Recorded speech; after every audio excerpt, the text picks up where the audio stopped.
जरा सोचें कि आप एक ऐसे प्लेन पर सफर कर रहे हैं जो अटलांटिक ओशन के ऊपर पूरे 39,000 फीट के एल्टीट्यूड पर फ्लाई कर रहा है और जहां आपके नीचे बस खोलता हुआ समंदर का गहरा ठंडा पानी है। आपका प्लेन अपनी मंजिल से बस 2700 किलोमीटर दूर है और वहीं आपको मालूम पड़ता है कि आपके जहाज का फ्यूल खत्म हो चुका है। तो सोचें आपके साथ बाकी पैसेंजर्स का क्या होगा जो आपके साथ ही जहाज में सफर कर रहे थे। बिल्कुल ऐसा ही हुआ एयर ट्रांजिट की फ्लाइट 236 के साथ जो टोरंटो से लिस्बन की तरफ जा रही थी।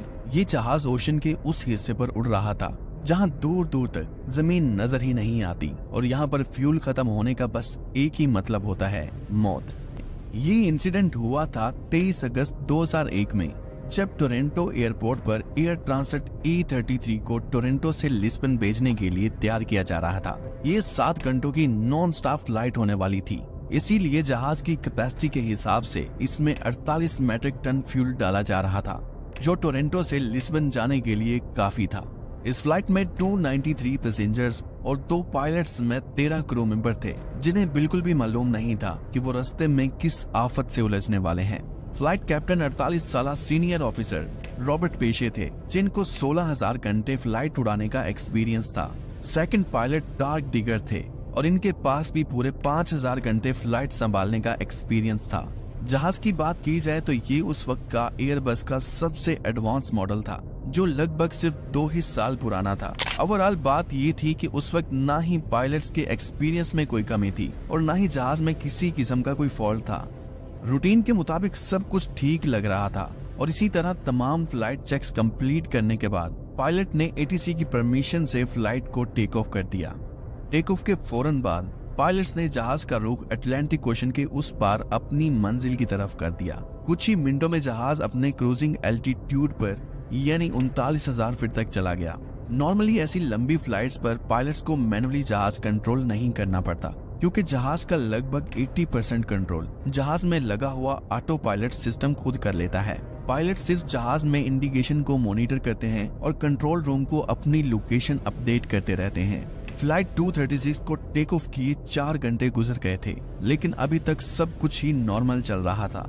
जहाज के सभी पैसेंजर्स भी रात होने की वजह से गहरी नींद में सोए हुए थे।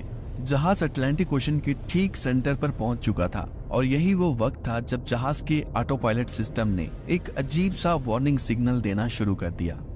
इस वार्निंग में मॉनिटर पर एक अजीब सी रीडिंग नजर आ रही थी जिससे जहाज के राइट विंग के इंजन में ऑयल का प्रेशर ज्यादा शो हो रहा था। ऑयल की क्वांटिटी कम और ऑयल टेम्परेचर भी लो नजर आ रहा था। इस तरह का एरर पायलट्स ने अपनी फील्ड में पहली दफा देखा था। दोनों पायलट्स ने फौरन फ्लाइट मैनुअल खोला और इस अजीब एरर के बारे में जानने की कोशिश की। नॉर्मली जब जहाज टेक ऑफ कर लेता है तो वक्त के साथ साथ ऑयल टेम्परेचर बढ़ना शुरू हो जाता है।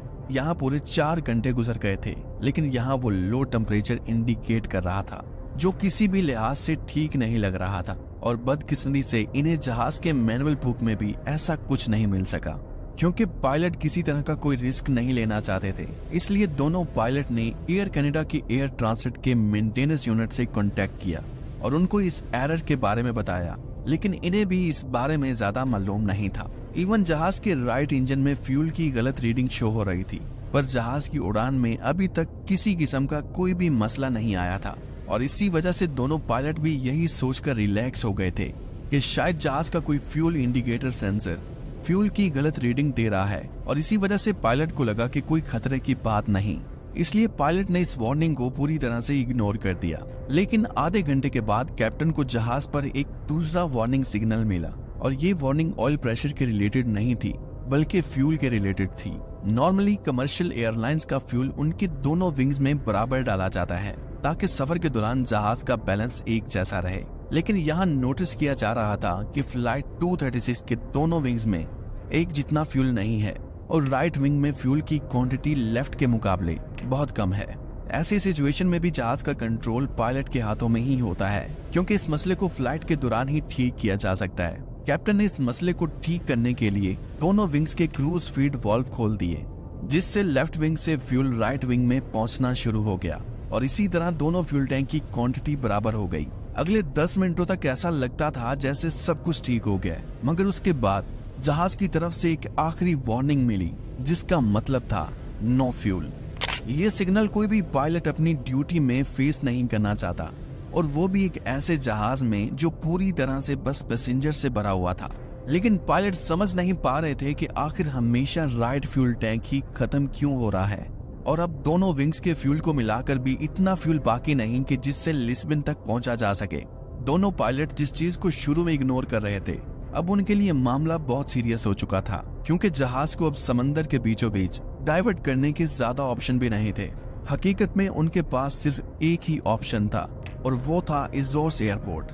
ये एयरपोर्ट समंदर के बिल्कुल बीचों बीच एक छोटी सी जगह पर बना हुआ है, जिसको टरसेरा आइलैंड कहा जाता है।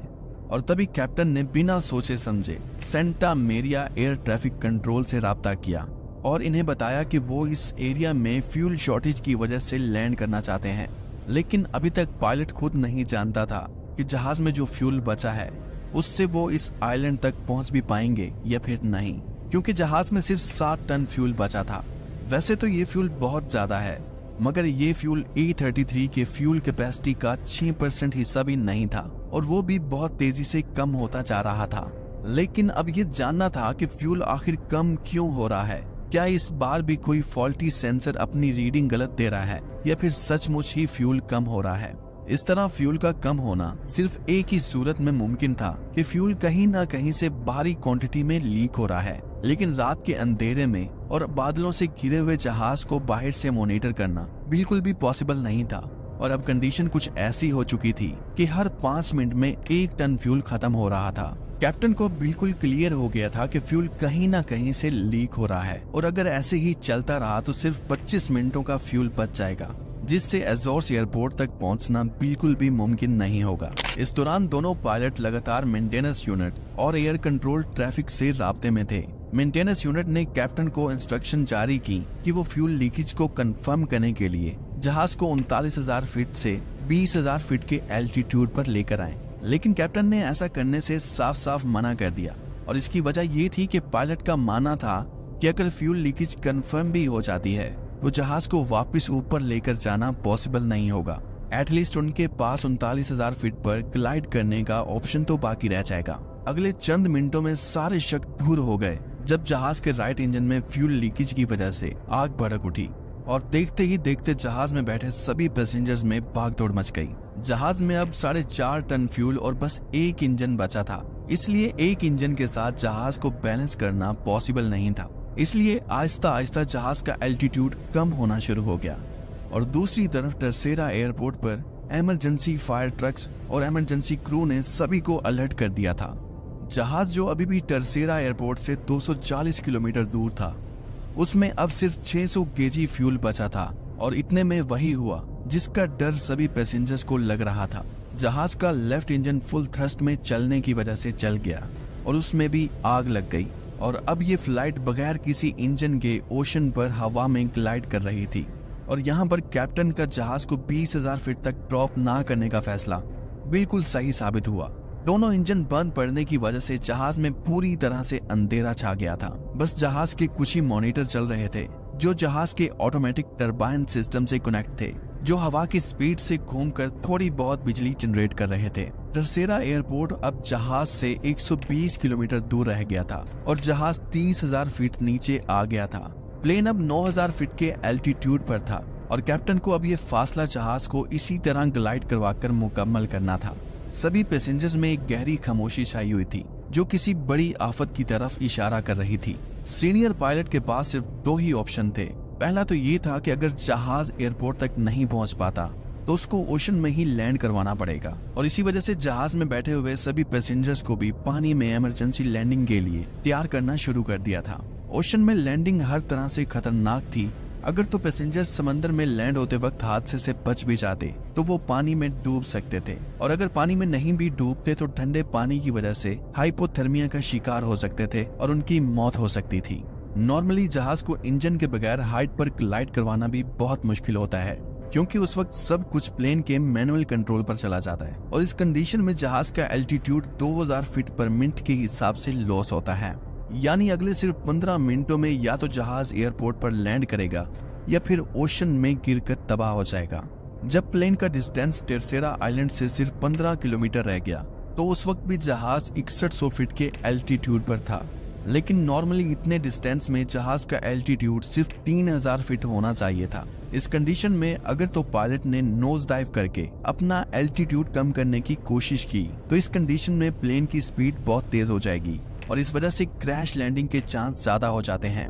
इस वजह से जहाज के पायलट ने जहाज को वहीं एक 360 का चक्कर लगवाया और ये चक्कर जब कंप्लीट हुआ तो एयरपोर्ट से जहाज का डिस्टेंस उतना ही था जितना पहले था, पर जहाज का एल्टीट्यूड 4000 फीट तक ड्रॉप हो चुका था। ये एल्टीट्यूड अभी भी थोड़ा ज्यादा था, पर इतना ज्यादा नहीं कि एक और 360 राउंड लगाया जाए। इसलिए पायलट ने जहाज की पोजीशन रनवे की सीध में रखी और इसको चंद एस टर्न लगवाए। इसमें जहाज को अपना एल्टीट्यूड कम करने में मजीद मौका मिल गया। नॉर्मली हालात में लैंडिंग के वक्त जहाज के दोनों विंग्स के फ्लैप्स ऊपर रखे जाते हैं, जिससे ड्रैग पैदा होता है और इंजन थ्रस्ट भी बढ़ा दिया जाता है, जिससे प्लेन की नोज ऊपर हो जाती है और लैंडिंग में आसानी होती है। पर फ्लाइट 236 के पास इंजन थ्रस्ट तो था नहीं, इसलिए ये लैंडिंग नॉर्मल लैंडिंग से बहुत ज्यादा मुख्तलिफ होने वाली थी। पायलट्स के पास प्लेन को लैंड करवाने का सिर्फ एक ही चांस था, या तो ये जहाज लैंड हो जाएगा या फिर एक बहुत बड़ा क्रैश होगा। आखिरकार प्लेन एक जोर के झटके से रनवे पर लगता है और जहाज के 12 में से 8 टायर फट जाते हैं। जहाज को रुकने में थोड़ी मुश्किल पेश आती है, पर फाइनली वो स्केट करता हुआ रुक ही जाता है।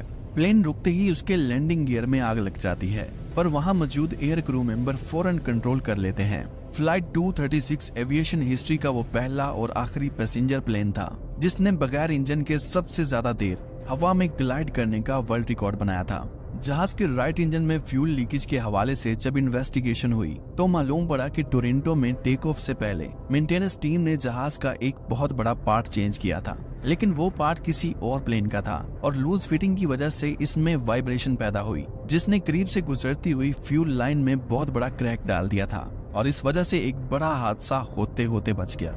उम्मीद करता हूँ ये वीडियो भी आप भरपूर लाइक और शेयर करेंगे। आज के लिए इतना ही, मिलते हैं किसी और वीडियो में।